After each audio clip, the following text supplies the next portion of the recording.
From an early age, I've looked up to the great figures of exploration and science. I was inspired by their curiosity, their courage, and their determination, confronting the unknown, charting new courses, pushing every boundary, physical, technical, scientific, to expand horizons for all mankind. It's not about breaking records or desiring accolades.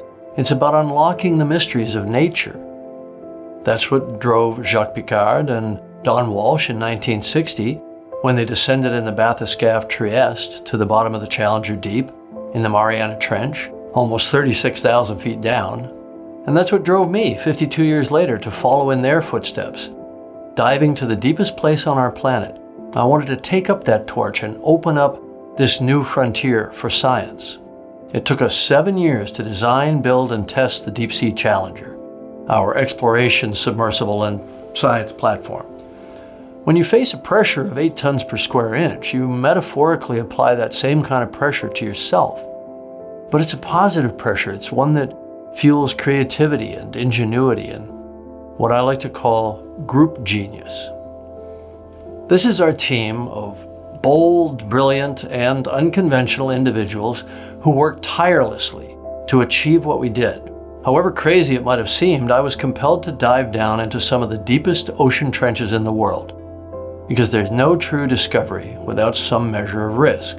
But as explorers, we weigh those risks against the skill and intelligence of our team, and against the benefit to science. What I remember down there most vividly is the moment right after touchdown in the Challenger Deep, the deepest place on the planet.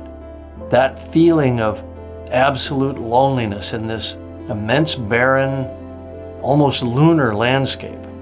I paused from my busy checklist just to take that in, to bear witness, as one tiny individual in all that ancient and unknown vastness that had never been seen before directly by human eyes.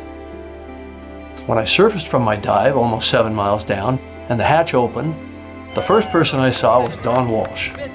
He welcomed me back from that amazing ride, one that he had experienced himself half a century before me.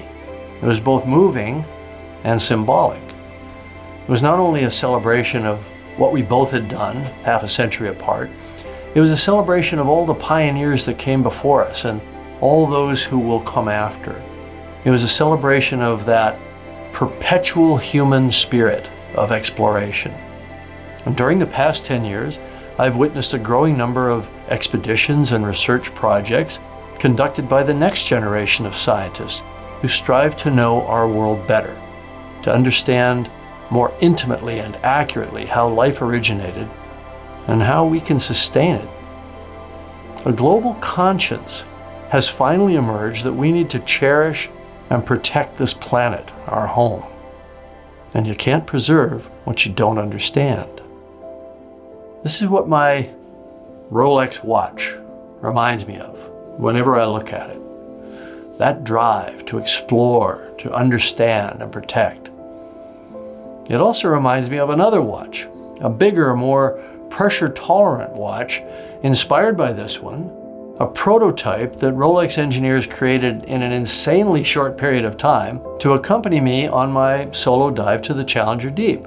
It took every bit of their creative energy, experience, and craftsmanship to design and engineer it from scratch in less than 8 weeks. And there it was, on the wrist of the sub's manipulator arm, ticking away happily 7 miles down. Oh, I see the second hand going. Yeah, baby, we are good. We have us a working watch. That prototype watch was a technological wonder, an homage to our pioneering spirit, a symbol of perseverance, and a proof that human genius is boundless. But it's not individual genius that propels us into the future. It's group genius, what we commit to and accomplish together.